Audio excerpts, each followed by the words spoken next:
It's a great privilege to come to Abu Dhabi and to see this wonderful temple that has risen out from the sand. What was once considered impossible, the faith, persistence and the trust exhibited by the great monks, devotees of BAPS have made this possible. In Islamic land, the emperors giving their trust out, giving their hearts out, helping a group of volunteers to build this wonderful temple which brings out the whole of Bharat. So anybody should come here to believe what this temple is doing. As I walked through the temple, not only could I see our wonderful brothers from Bharat, sisters from Bharat here worshipping the 7 beautiful gods. It is as if we are walking into the north, east, south, west and the central part of our Bharat as we go through the temple. So that symbolized a very powerful story. We have heard about it, Vasudeva Kudumbakam. And that was a very strong message for me, how when we do anything with heart, with purity, with the pure blessing of our soul, miracles happen. Normally when we say Vasudeva Kudumbakam, as a Hindu we say, as a Sanatana Dharma follower we say, but many times we ask this question, are we really encompassing other religion also together when we speak about Sanatana Dharma? As a person, as a Hindu we say Sanatana Dharma. So how many times we take efforts to learn the virtues and practices of the other religion, other civilization in other parts of the world. So that is for me very special. 1997, Pramukh Swamiji came here to this desert. He envisioned it should have a temple. He envisioned this temple should stand as a testament of the unity and harmony our Sanatana Dharma Bharat can take outside to the whole of world. And that realization came. Lot of monks, volunteers, especially Swami Brahma Vihari Swamiji and his able team of devotees, they took this mission and their faith and persistence kept them going, and finally they made this miracle happen. I've read about it, seen the videos of it, but coming here and seeing it in person, I'm truly mesmerized and amazed. And I'm a proud Hindu today.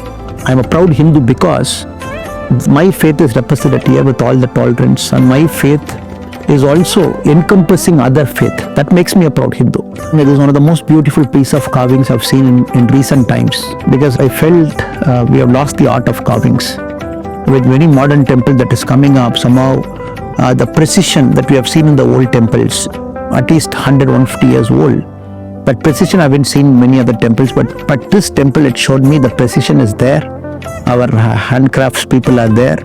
Only then we have to make an effort, stay persistent to get it done. So it is a very beautiful carving, very sharp, and it is not very easy for multiple stories to be woven into a single temple, from a Shiva Purana to the story of Ayyappa, to the story of Perumal, story of Rama, Mahabharata, and also the story of different faiths across the world, all beautifully coming together in a simple temple. It's very complex carving, not easy, but doing it thousands of miles away in Bharat, taking effort to bring it, assembling it, because this technique that you have brought here is unknown to this part of the world. The interlocking stone mechanism, not using steel, that too in the middle of a desert. You might not even have a strong stone for a foundation. With the blessings of God, there is a foundation. So this carving is very unique, very precise, and anybody who's seeing it will know what our Bharat was capable of many centuries back, and to see it alive today is very inspiring to me. The 14 stories that you have taken from different parts, an Egyptian civilization to a Red Indian to an Eskimo, to all the different parts, to a Nordic civilization, and very powerful story of unity, very powerful story of faith and belief, and bringing together and ending it. I remember when I went to the Konark temple, when you move around, the last one is kept empty, because it's a challenge the artisans have kept to us to say, can you make it better? It is also a calling that can the next generation make a better carving than us. Today I could see when you move all around the temple, when you end it, and when you end with the powerful thing of Vasudeva Kudumbakam, you ended with all the 14 civilizations to show, end of the day we are one. The peace is one, the message is one, the harmony is one. That was very inspiring for me. Right word, fairy tale, because this is like a pure fairy tale. It has come out of the desert sand, and bringing together a vision, shaping it, but to shape it over 20 years, 2 decades, is just not easy. And I could see the persistent communication, the faith, the tolerance, and the great rulers of this land, who are also very gracious, extremely gracious to allow a Hindu temple to come in, and very gracious to themselves come bless it right from the foundation to the day of opening. You showed me through this audio video immersion that how continuous dialogue among different faith, it will not only build tolerance over a point of time, it will also open up doors of belief, trust, faith. And this collaboration, what has happened now, it is a story for ages. And history, when we look maybe 200 years from now, this is going to be a single biggest collaboration in the modern times, in the 21st century, between a monk from BAPS who chose to come, open the heart, talk to the rulers, and rulers of a different faith, collaborating to create this masterpiece. So it's a story of the ages that came very beautifully in the audiovisual immersive experience. The Honorable PM is a God-sent avatar, and he makes the impossible possible. And for me, what is the greatest blessing seeing the whole project is, it has to happen when the Honorable PM came into the national scene from 2014 as somebody who can solve the global problem, somebody who had the outlook. He started embracing people outside, started building this bonds of trust, bridges of trust. That is one.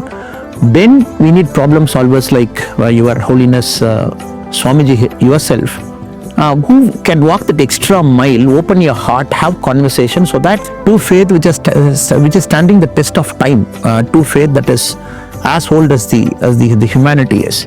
And you need a Swamiji like you to come walk that distance to talk.